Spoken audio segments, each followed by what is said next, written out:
This is DJI Spark, and today I will quickly show how you can adjust the max flying speed restriction on this drone. So in the beginning, you will need to enter the camera view of the DJI Go 4 app. Now launch settings by tapping at those three dots you'll find at the top right corner of your screen.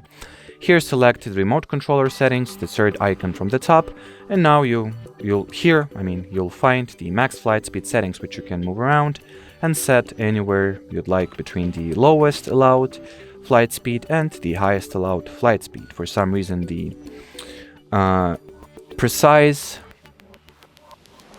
values are not shown here, but that's fine. Better than nothing, I guess.